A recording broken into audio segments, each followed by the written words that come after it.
Bismillahirrahmanirrahim. Alhamdulillahirabbil alamin. Lahun ni'matu wa lahul fadlu wa lahut tsana'ul hasan. Wa salawatullahil barrir rahim wal malaikatil muqarrabin ala sayyidil mursalin Muhammadin wa ala alihi wa sahbihi at-tayyibin at-tahirin. Allahumma la sahla illa ma ja'altahu sahla wa anta ya hayyu ya qayyum taj'alul hazna idza syi'ta sahla. Allahumma akidna bil ikhlasi fin niyyati wal qawli wal amali. Para jamaah yang dirahmati oleh Allah Subhanahu wa taala, alhamdulillah kita panjatkan puji syukur karena pada sore hari ini Allah masih memberikan kita kekuatan, kesehatan sehingga kita bisa meneruskan kajian rutin kita, kajian ilmu doruri dari kitab Al-Mukhtasar, karya dari guru kita Syekh Abdullah Al-Harari. Sholawat serta salam semoga tetap tercurahkan kepada baginda Nabi Muhammad Sallallahu Alaihi Wasallam. Jadi untuk hari ini kita akan menjelaskan tentang maksiat-maksiat yang kemungkinan dilakukan oleh anggota badan kita. Salah satunya itu adalah tangan. Kemarin sudah kita jelaskan bahwasanya termasuk dari maksiat-maksiat yang dilakukan tangan itu adalah memukul yang tidak dibenarkan oleh syariat. Kemudian kemarin juga menjelaskan tentang tidak boleh mengambil suap bagaimanapun caranya, baik suap tersebut itu karena memang orang yang menyuap itu ingin mengambil haknya karena didolimi oleh orang lain atau tidak. Mengambil suap itu hukumnya haram. Tapi kalau yang memberikan itu nanti diperinci apakah karena ingin mengambil haknya karena didolimin atau tidak. Kalau karena mengambil haknya karena terzalimin, maka itu tidak dosa bagi orang yang menyuapnya. Tapi kalau sebaliknya, karena untuk membenarkan perkara yang batil, membatilkan perkara yang benar, maka itu hukumnya tidak boleh. Kemarin juga kita jelaskan bahwasanya termasuk dari maksiat-maksiat daripada tangan itu adalah membakar hewan. Hewan apapun itu kecuali hewan tersebut itu adalah menyakiti. Karena menyakiti dan tidak ada jalan lain untuk mengusirnya kecuali dengan membakar.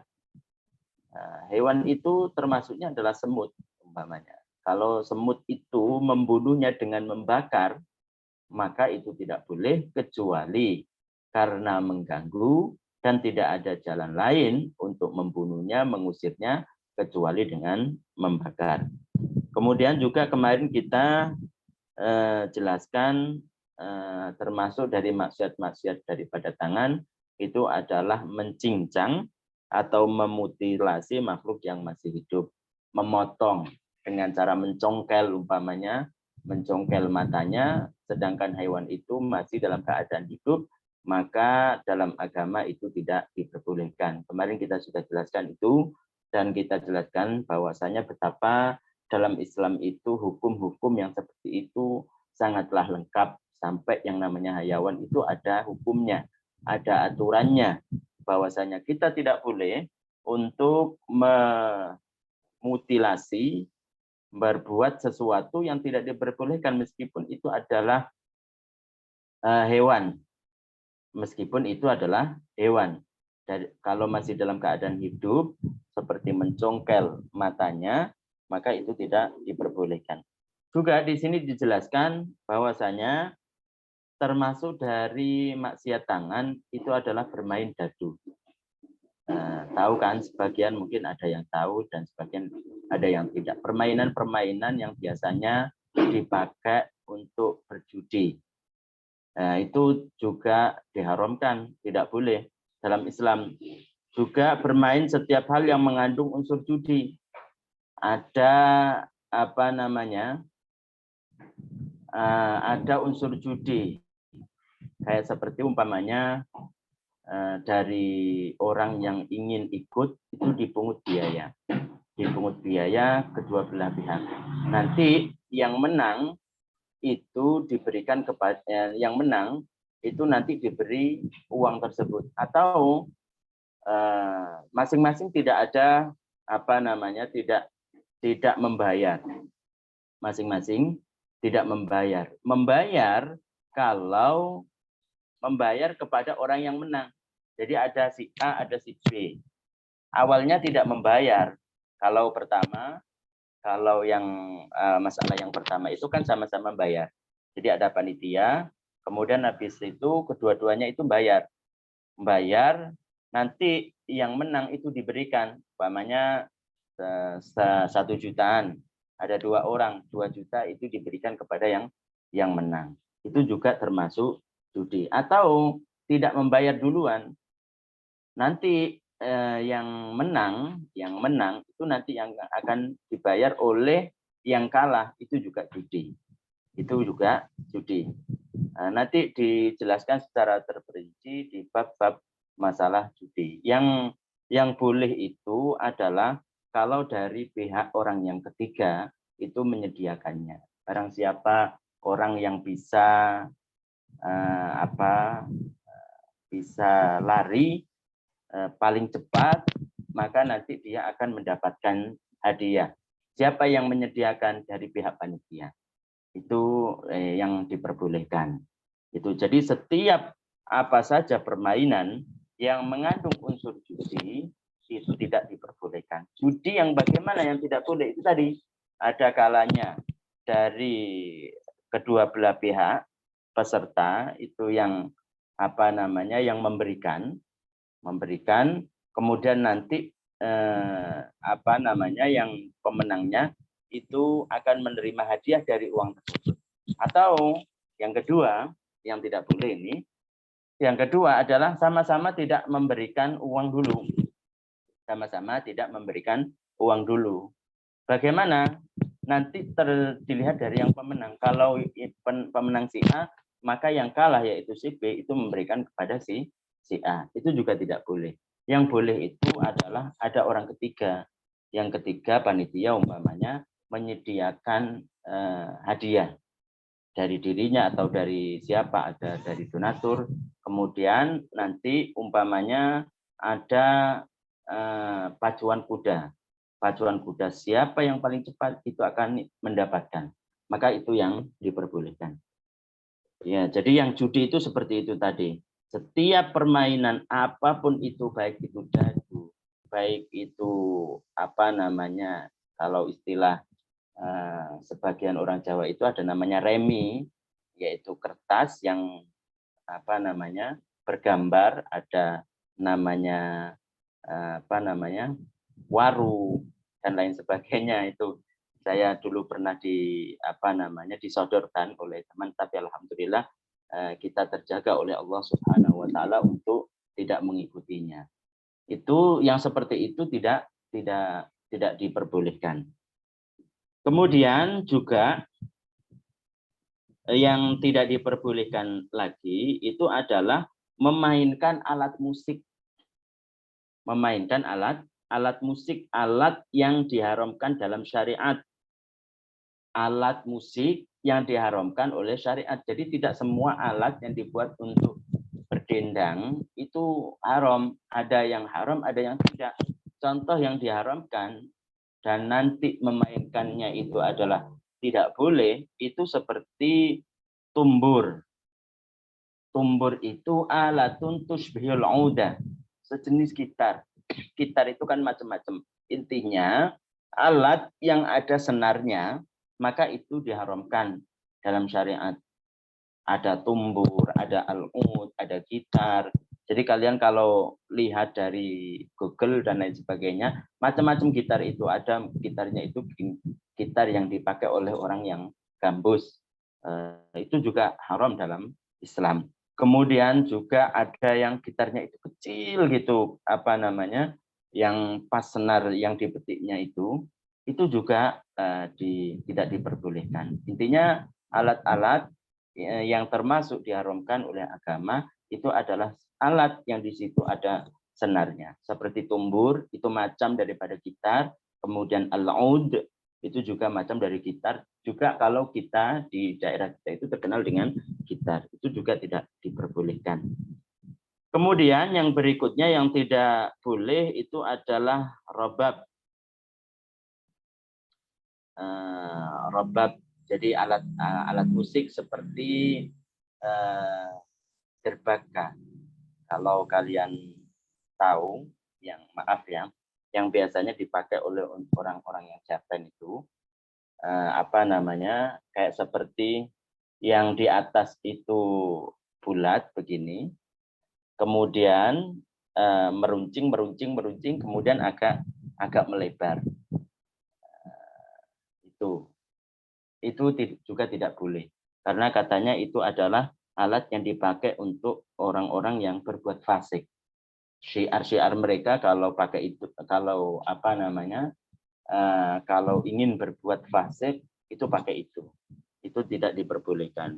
Kemudian juga tidak boleh yang alat-alat musiknya itu adalah seruling. Seruling itu juga tidak diperbolehkan, haram hukumnya. Kemudian juga alat-alat musik yang bersenar, tadi dijelaskan. Yang berikutnya adalah termasuk maksiat tangan yang kalau kita mengetahuinya mendapatkan hidayah dari Allah Subhanahu wa taala, maka kita akan bisa menjauhinya. Pertama adalah, yang berikutnya adalah menyentuh perempuan ajnabiyah. Menyentuh perempuan ajnabiyah dengan sengaja, tanpa penghalang atau dengan penghalang disertai syahwat. Menyentuh perempuan lain. Siapa perempuan lain itu? Perempuan lain itu adalah perempuan yang halal untuk dinikahi, bukan istri maksud di sini, dan bukan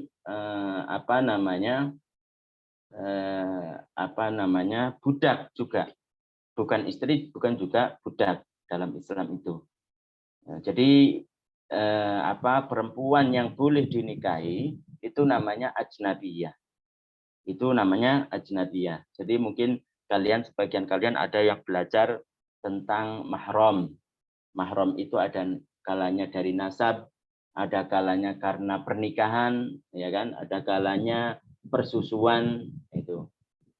Mungkin kalian sudah tahu. Intinya orang-orang yang boleh kita nikahi, maka haram hukumnya untuk menyentuhnya.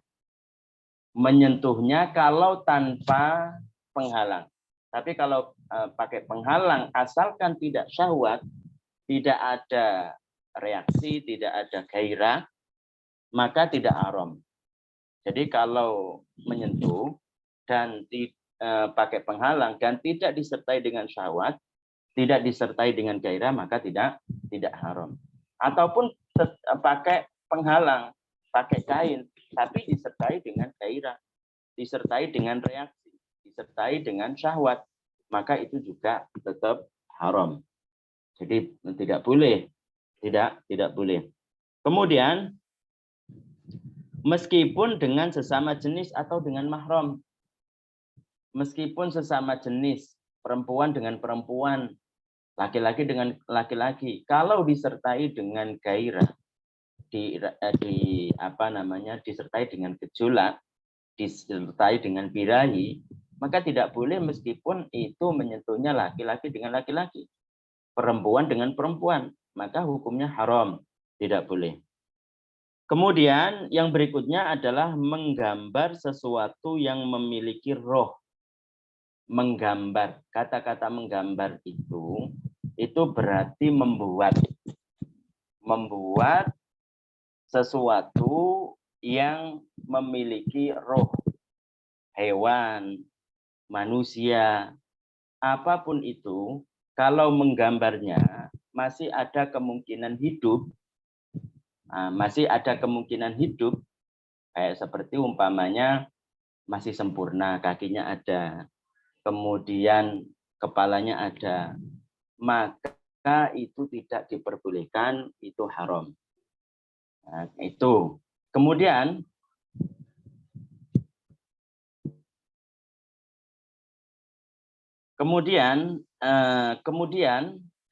kalau menetapkannya itu bagaimana? Menetapkan itu artinya bukan membuat.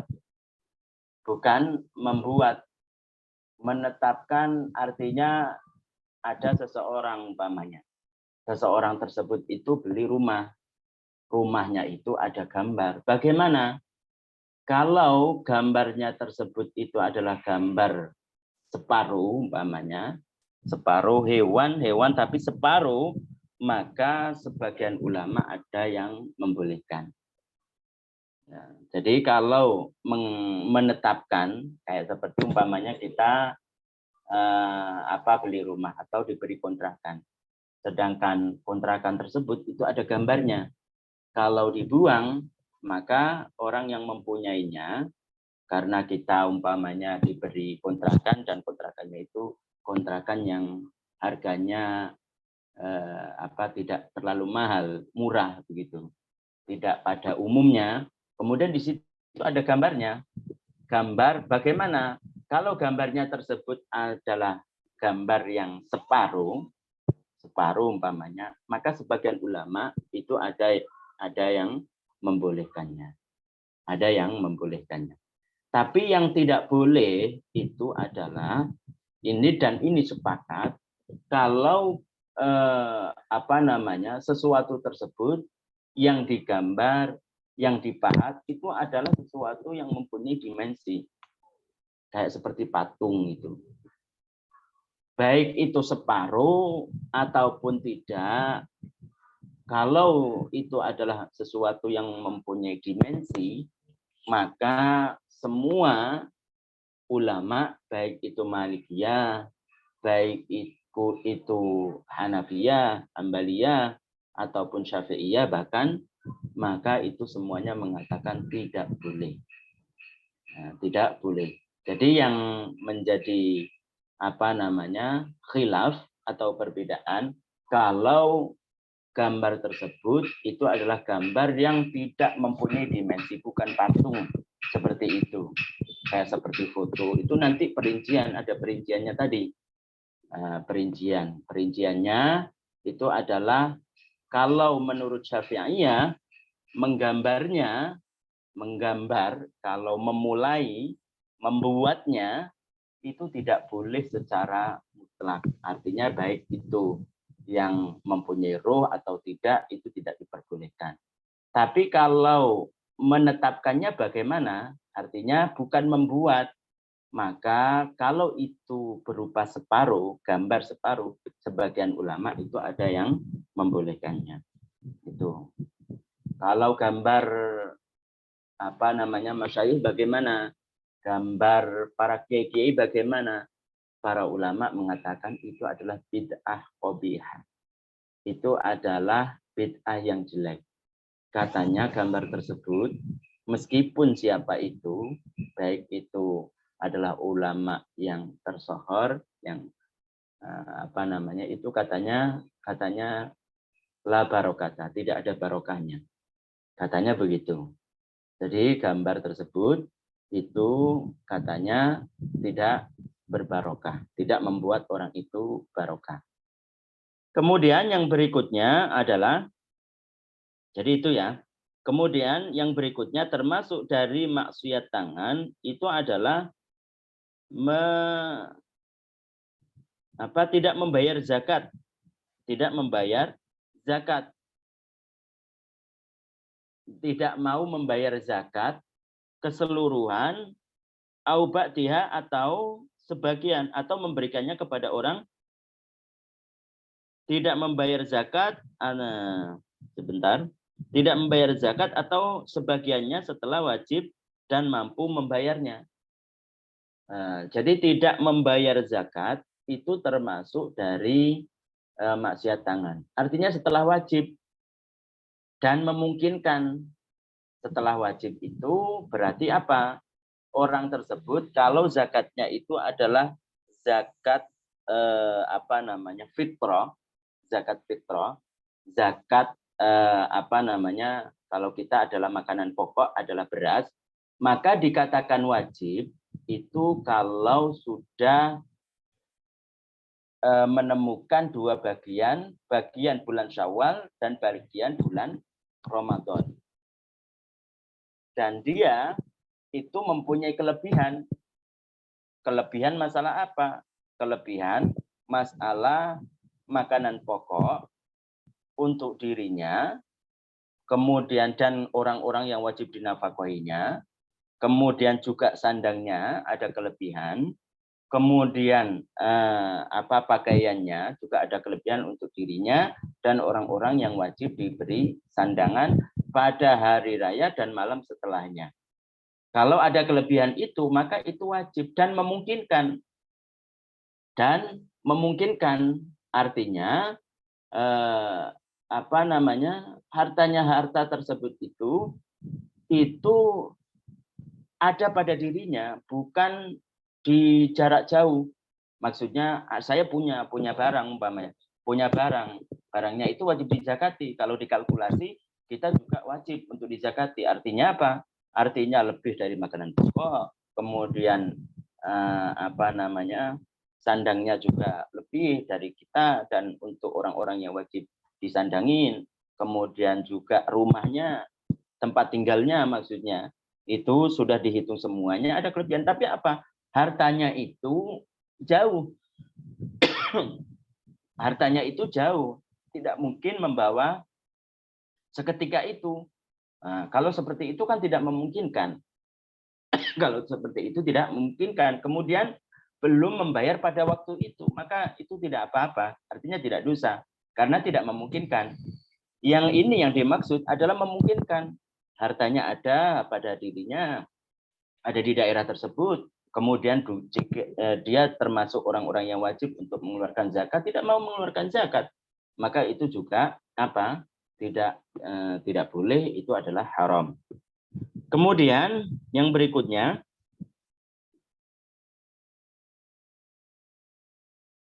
atau dia hanya membayar saja, membayar separuhnya saja, mengeluarkan atau sebagian setelah wajib, hanya sebagian saja. Jadi dia kan seharusnya kalau orang itu zakat fitrah, setelah kita menghitung tadi, memungkinkan dan wajib itu menghitungnya itu dia menemukan dua bagian bulan Ramadan dan bulan Syawal, kemudian ada kelebihan untuk dirinya tentang makan pokok untuk dirinya dan orang-orang yang wajib dinafkahinya, kemudian sandang juga ada kelebihan. Itu nanti kan apa? Itu wajib untuk membayar setiap orang itu berapa? 1 sok, iya kan? 1 sok itu adalah 4 mud.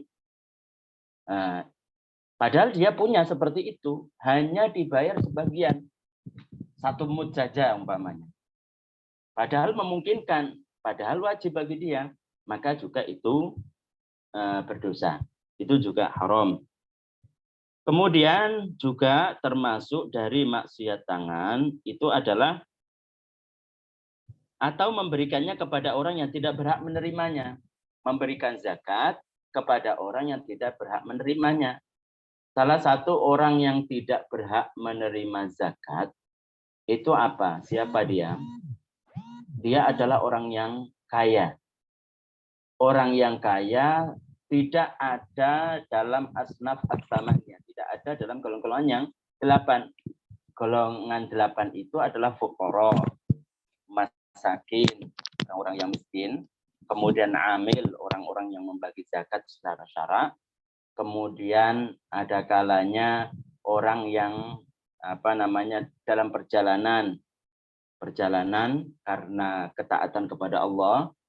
Jadi kalau umpamanya dia itu mau dari Jakarta ke Surabaya, untuk apa? Untuk taklim, untuk mengajar. Kemudian dia itu di perjalanan kehabisan bekal dan melewati negara zakat, daerah zakat, maka dia berhak. Itu adalah orang yang berpergian itu Maksudnya itu. Kemudian orang yang mengangkat senjata karena membela agama Allah Subhanahu wa taala. Kemudian orang yang mempunyai hutang juga.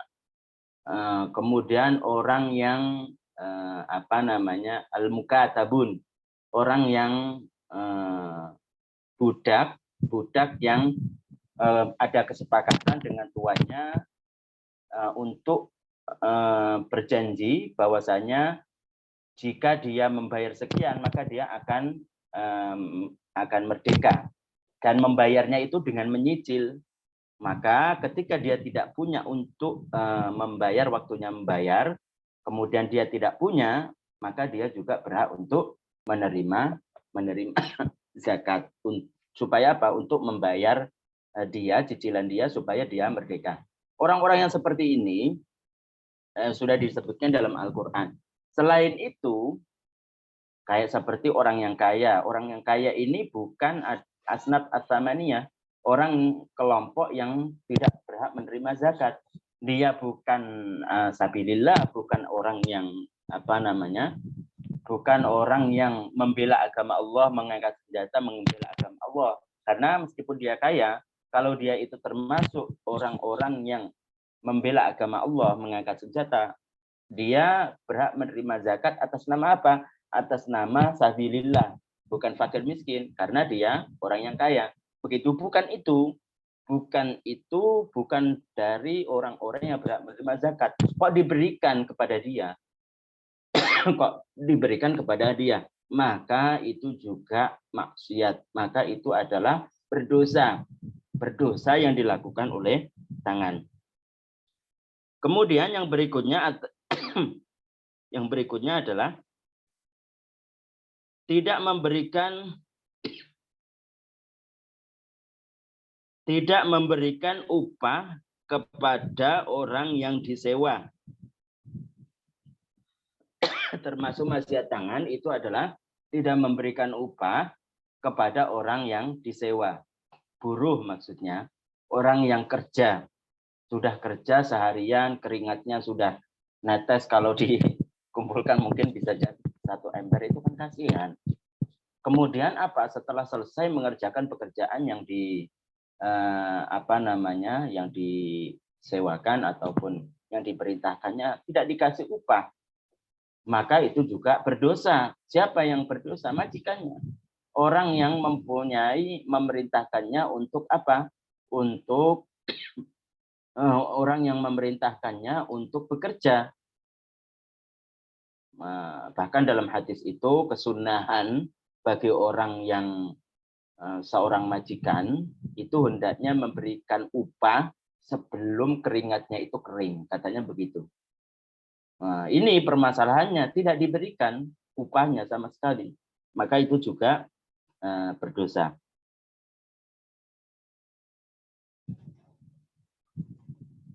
Kemudian yang berikutnya adalah tidak memenuhi kebutuhan orang yang berada dalam kondisi darurat. Tidak memenuhi kebutuhan orang yang berada dalam kondisi darurat dan tidak menyelamatkan orang yang tenggelam. Tanpa ada uzur dalam 2 hal ini. Termasuk dari maksiat tangan itu adalah tidak memberikan apa? Memberikan sesuatu yang kita punya, makanan, minuman, kepada orang-orang yang sangat membutuhkannya, sangat-sangat membutuhkannya.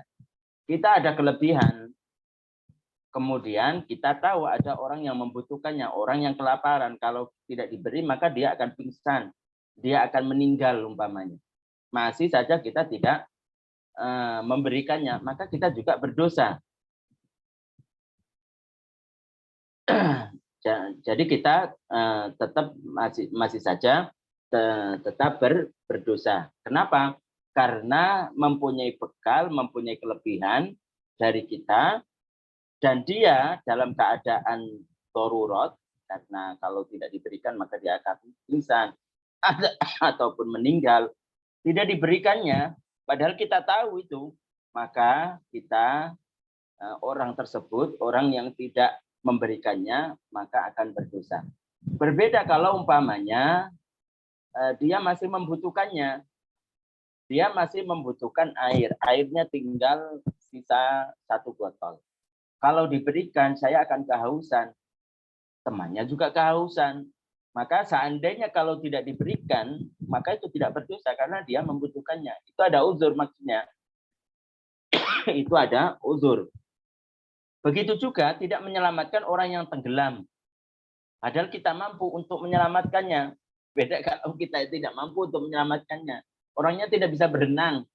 Kalau menyelamatkannya dia juga itu tenggelam. Maka itu uzur maksudnya. Jadi termasuk maksiat tangan itu adalah tidak memberikan makanan, minuman, sesuatu yang bisa menutupi kedaruratan orang lain. Dia dalam keadaan darurat, kita tahu bahwasanya dia dalam keadaan darurat. Kalau kita tidak kasih makan ataupun minum, dia akan pingsan. Dia akan mati umpamanya.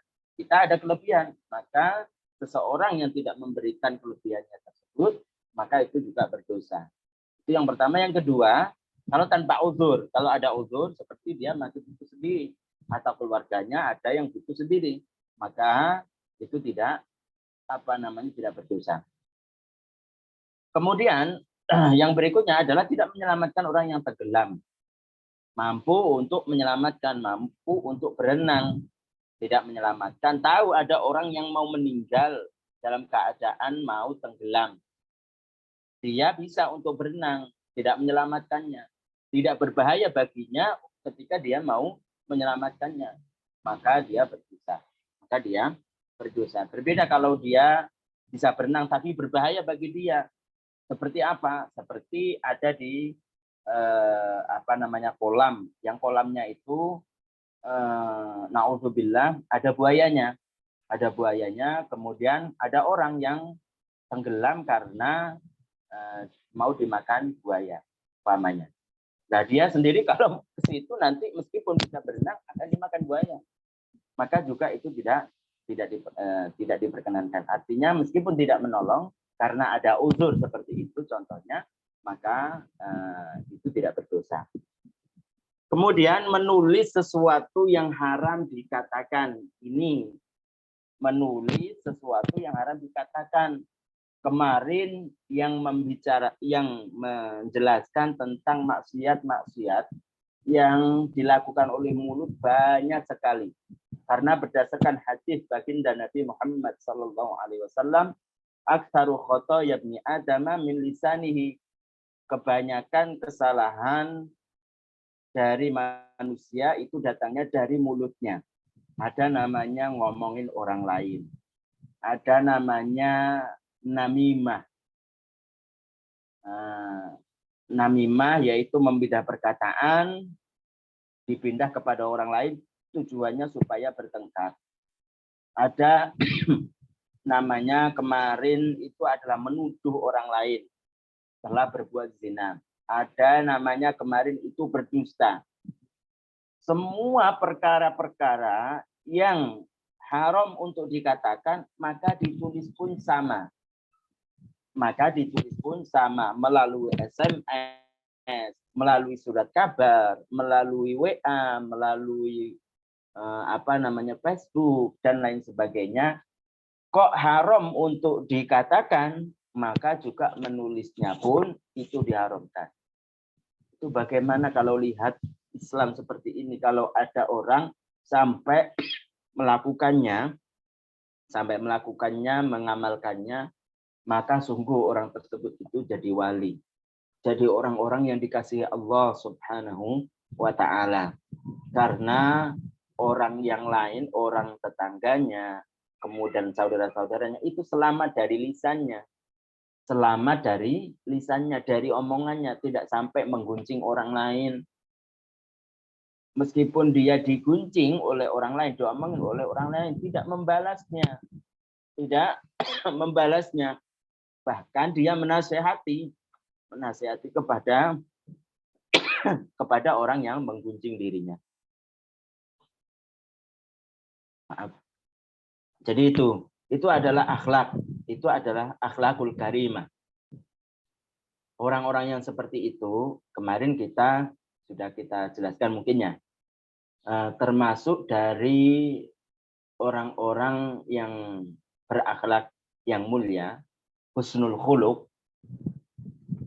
Dan orang yang ini, supaya kita paham semuanya, yang namanya akhlak di sini itu bukan ketika ada orang lewat, kemudian ketika ada orang tua, kemudian ada muda, kemudian lewat dengan permisi sampai membungkuk itu bukan itu yang dimaksud dalam hadis yang berbunyi bahwasanya orang yang berakhlak mulia itu derajatnya itu bisa nyampe kepada orang-orang yang mempunyai keistimewaan, yaitu siangnya dia berpuasa dan malamnya dia beribadah penuh.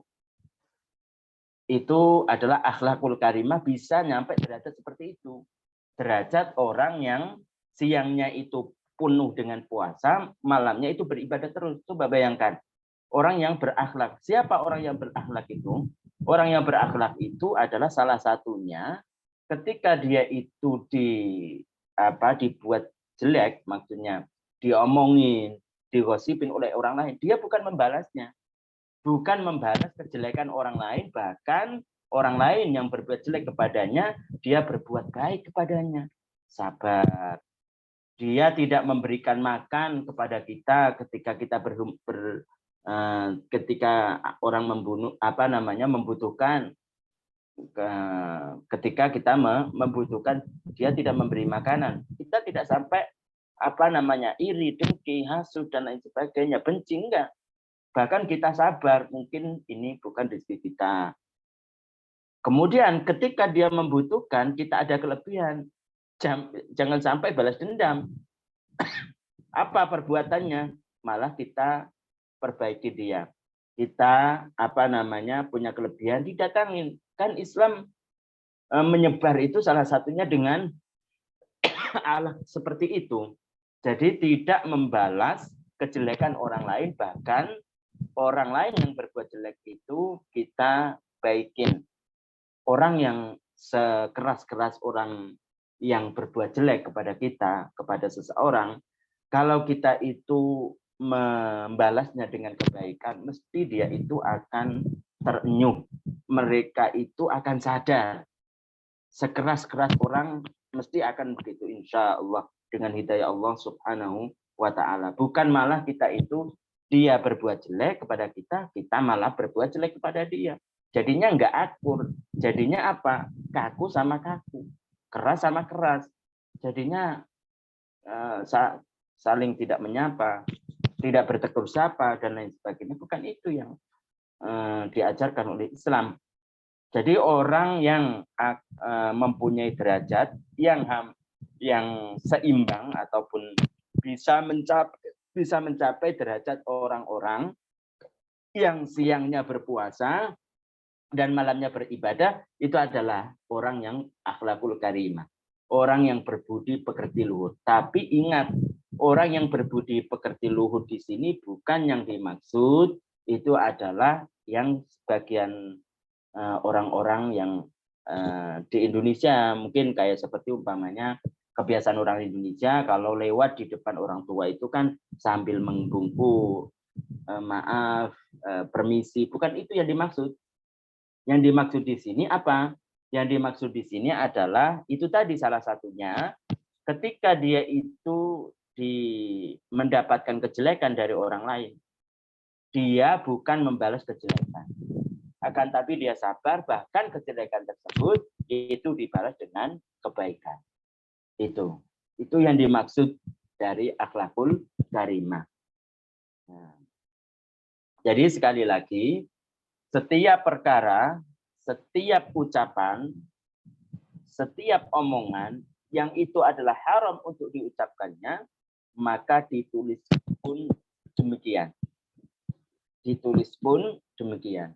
Entah itu diketik, entah itu pakai tulis pulpen, entah itu melalui WA, entah itu melalui Facebook dan lain sebagainya. Maka haram hukumnya. Kemudian yang berikutnya adalah berkhianat, yaitu lawan dari nasihat. Mencakup khianat dalam perbuatan. Perbuatan artinya perbuatannya itu adalah perbuatan yang memang dipercaya. Orang akan menganggap bahwasanya dia itu adalah orang-orang yang amanah. Perbuatannya, berbuat baik, itu maksudnya. Bukan dia berbuat baik karena ada sesuatu.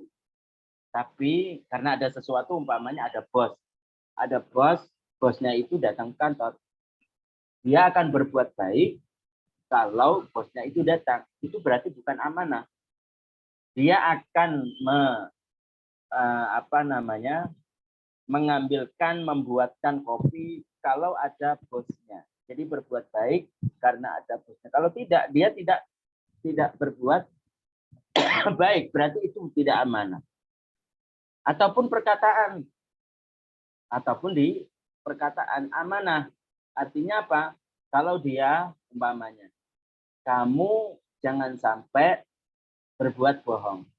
Diamanatin untuk tidak berbuat bohong. Kamu kalau saya suruh kepada si fulan untuk menyampaikan apa yang saya ucapkan, maka dia tidak menambahin.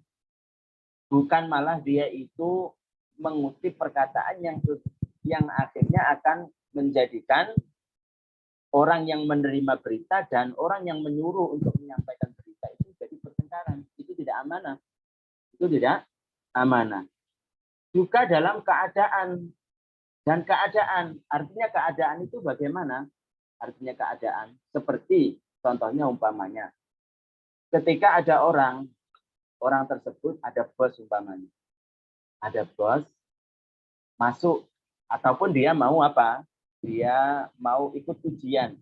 Ujian apa? Ujian ngetik.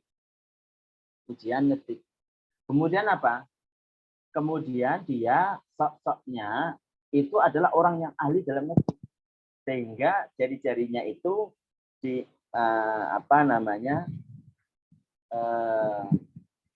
memakai keyboard seperti orang yang ahli dalam mengoperasikan keyboard laptop ataupun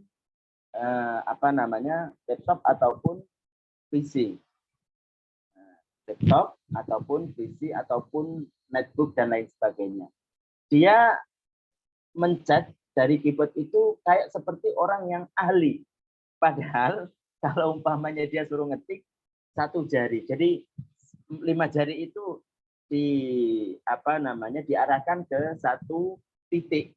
Nggak cukup karena nggak bisa memang.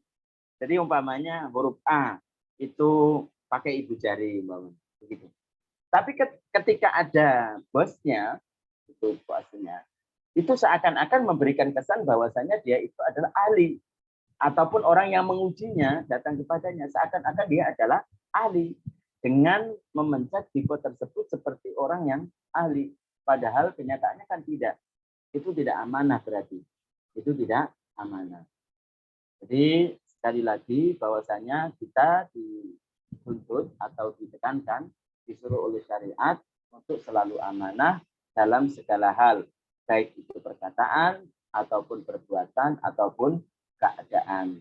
Nah, mungkin untuk kali ini pelajarannya cukup sekian. Maaf karena saya masih agak batuk begitu, jadi terganggu pelajaran kita.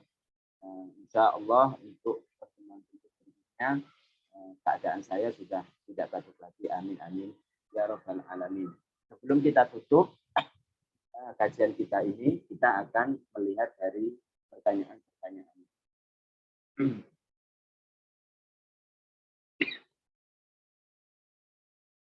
Assalamualaikum Ustadz, saya mau bertanya, jika alat-alat musik yang diharamkan tadi seperti gitar, seruling, jika dijadikan sebagai media dakwah dan hanya dengan itu untuk dakwah, gimana Ustadz jika itu sebagai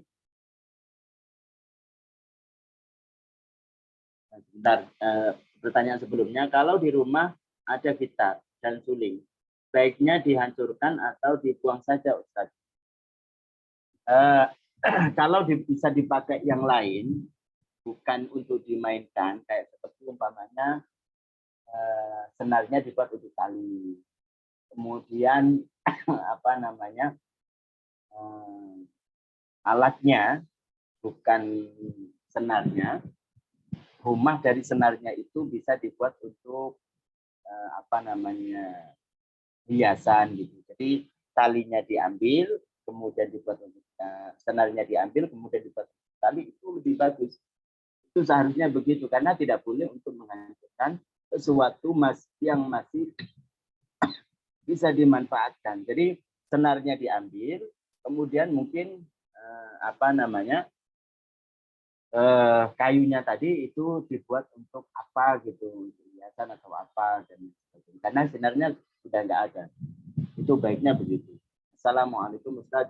Saya mau bertanya, jika alat-alat musik yang diharamkan tadi seperti gitar, seruling, jika dijadikan sebagai media dakwah dan hanya dengan itu untuk dakwah, gimana Ustaz? Jika itu sebagai media dakwah, mohon bimbingannya Ustaz. Setahu saya ya, itu nggak boleh seperti itu. Jadi kan bisa dakwah itu tidak memakai gitar, bisa, masih banyak. Dari sebagian orang Arab itu tanpa gitar, tanpa seruling itu bisa dakwah itu. Jadi ini sesuatu yang apa ya, sesuatu yang agak dipaksakan begitu. Dipaksakan apa, dalam arti seakan-akan tidak bisa dakwah kecuali harus dengan gitar. Enggak, bisa dengan dakwah dengan tanpa gitar dan seruling.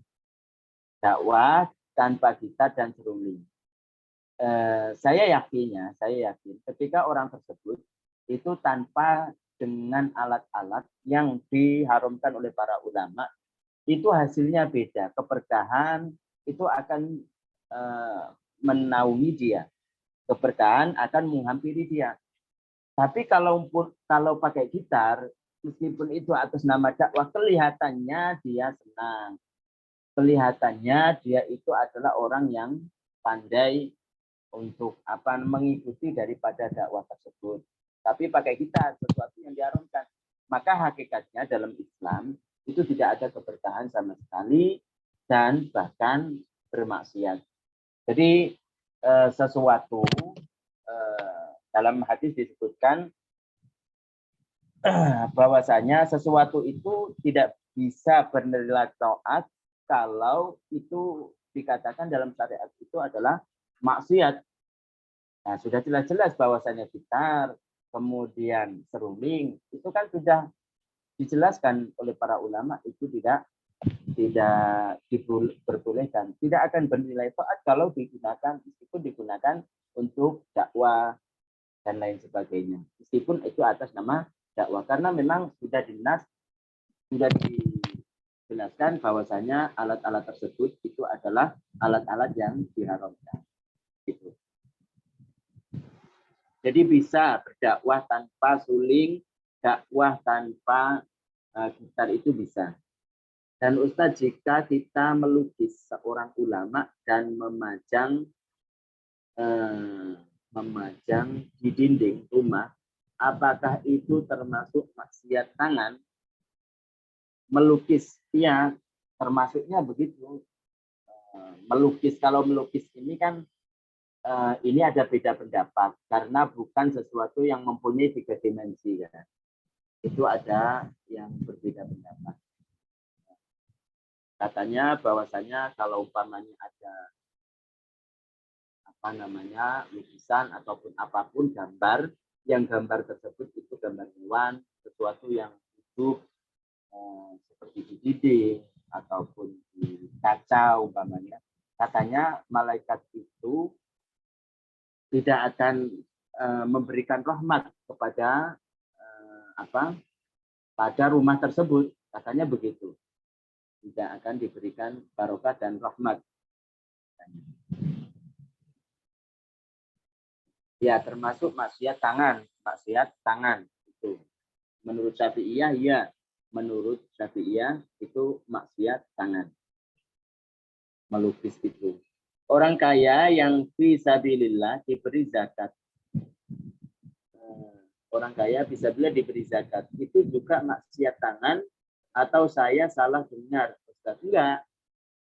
Kalau termasuk daripada maksiat tangan, itu adalah memberikan zakat kepada orang-orang yang tidak berhak menerima zakat.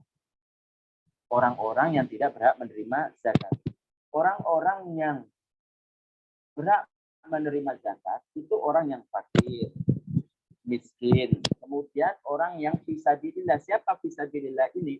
Orang-orang yang mengangkat senjata dan relawan itu maksudnya orang yang tidak mendapat gaji oleh pihak-pihak tertentu untuk membela agama mengangkat senjata.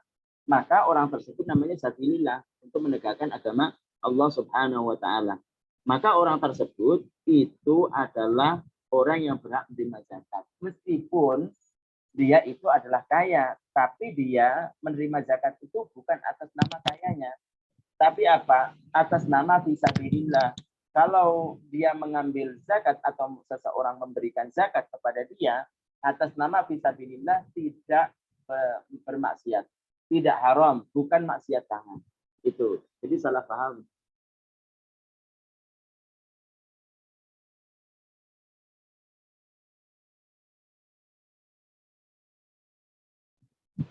Kemudian berikutnya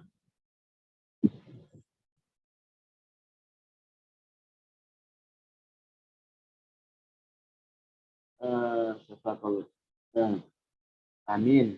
Assalamualaikum Ustaz. Kalau acara Maulid Nabi di dalamnya ada terdapat memainkan alat musik yang diharamkan seperti gitar, biola untuk mengiringi sholawat. Apakah ada pahala dan barokah dalam acara tersebut? Kalau Maulid yang ada seperti itu, ada gitarnya, maka setahu saya ya nggak ada barokahnya, bahkan itu tidak disukai oleh baginda Nabi Muhammad SAW. Jadi taat kepada Nabi, hubbun Nabi yakunu bittiba imaja abihin Nabi. Jadi cinta kepada Nabi Muhammad SAW sehingga kita termasuk orang yang diakui sebagai umat beliau, memberikan syafaat kepada kita. Hubbun Nabi yakunu bittiba imaja abihin Nabi. Mencintai Nabi SAW. Maulid itu kan bentuk daripada kita kepada Nabi. Itu dengan apa? Dengan sesuatu yang datang dari baginda Nabi SAW, mengikuti, menerapkan sesuatu yang datang dari baginda Nabi SAW. Dalam hadisnya bahwasanya dikatakan gitar kemudian seruling itu adalah sesuatu yang diharamkan. Bagaimana dikatakan orang tersebut itu dikatakan cinta, sedangkan dia melawan, bertentangan dengan apa yang diperintahkan oleh Nabi, bertentangan dengan apa yang dibawa oleh Nabi SAW. Maka itu tentu tidak akan dapat keberkahan.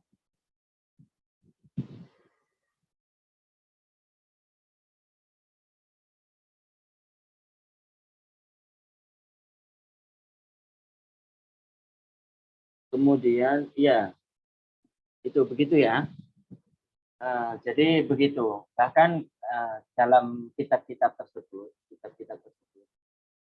disebutkan ya, bahwasanya ini contoh supaya kita itu betapa hal yang biasa, hal yang menjadi kebiasaan orang dan itu belum tentu benar dalam syariat itu sesuatu yang bukan harus kita ikuti. Tidak selalu kita harus ikuti kepada kebiasaan dan kebiasaan itu tidak benar.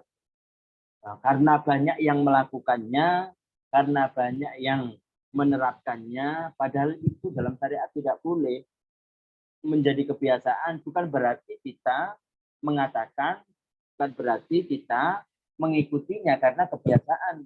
dan tidak ada yang menjelaskannya. Bukan begitu. Bukan begitu. Kita yang tahu seharusnya menasihati. Tentu sekali lagi para jamaah sekalian, hal-hal yang seperti ini, hal-hal yang buruk seperti ini, itu lebih diterakhirkan dan mendahulukan perkara-perkara yang akidah. Maksud saya begini, orang berpahaman ataupun kebiasaan ataupun banyak orang yang melakukan bahwasanya gitar itu mungkin dianggap adalah sesuatu yang berpahala, diperbolehkan dan lain sebagainya. Kalau orang tersebut itu didakwakan seperti itu, tidak menerima terhadap nasihat-nasihat yang berharga, yang lebih penting seperti menjelaskan tentang ilmu akidah, tentang bahwasanya Allah Subhanahu wa taala Maha Suci dari menyerupai makhluknya. Bahwasanya Nabi dan Nabi Allah harus disifati dengan sifat-sifat yang layak baginya, tidak boleh dikatakan kepada Nabi itu berzina dan lain sebagainya. Hal yang seperti itu harus didahulukan dan menunggu waktu supaya orang tersebut itu benar-benar menerima. Jangan karena kita baru tahu tentang masalah gitar, mungkin sebagiannya gitar dan suling itu haram, kemudian kita langsung ini tidak boleh, keras, modelnya keras seperti itu, tidak, bukan seperti itu. Jadi kita modelnya itu bertahap, mendingannya, tapi tidak boleh saya mengatakan mendingan karena sama-sama maksiat. Mendingan seseorang tersebut masih ada bermain gitar, kemudian menerima tentang ilmu akidah dan benar akidahnya, daripada dia itu karena kita dakwah mengedepankan dari hal yang seperti ini buruk, cabang, yaitu tentang gitar dan lain sebagainya, kemudian dia tidak menerima tentang asal, yaitu tentang akidah. Itu caranya begitu. Caranya begitu. Jadi bertahap dan lemah lembut. Dalam dalam ilmu-ilmu fikih itu termasuk daripada udzur. Udzur artinya walimah. Walimah itu kan wajib ya, mendatangi walimah. Jadi kalau saya diundang untuk mendatangi walimah. Walimatul urus umpamanya ada pernikahan. Maka saya wajib untuk mendatanginya selama tidak ada udzur. Selama tidak ada udzur. Nah, salah satu udzurnya itu kalau di tempat tersebut itu ada maksiat. Contohnya itu adalah alat-alat musik. Itu disebutkan oleh para ulama. Saking bahwasanya itu adalah maksiat. Bukan karena kebiasaan, kemudian tidak ada yang menjelaskan, kemudian mengatakan bahwasanya itu boleh, bukan. Tapi tentu sekali lagi berdakwah itu bertahap. Ini kan furu termasuknya. Jangan karena cabang mengedepankan cabang, kemudian asalnya itu ditinggalkan. Kita lihat menerima enggak orang tersebut. Kalau tidak menerima, ya dikedepankan asal dulu, dikedepankan ilmu akidah dulu. Begitu maksud saya. Jadi menunggu saat. Mungkin kalau kita jadi orang yang sudah besar, ternama di suatu tempat begitu, yang asalnya itu tidak dianggap sama sekali karena dia sudah mempunyai nama, bisa saja dia diterima di masyarakat. Kemudian dijelaskan hal yang seperti ini, kan bisa seperti itu. Bisa seperti itu. Jadi berdakwah pun itu ada caranya. Mengedepankan perkara yang penting, sangat penting, mengakhirkan karena menunggu waktu perkara yang penting. Jadi mengedepankan perkara yang lebih penting, mengakhirkan menunggu waktu perkara yang penting. Begitu. Mungkin itu saja yang bisa disampaikan. Mari kita tutup dengan bacaan tahlil satu kali, kemudian shalawat sekali dan istighfar sekali. La ilaha illallah. Allahumma sholli ala Muhammad. Rabbi firli wa liwalidayya wa li barakallahu fikum.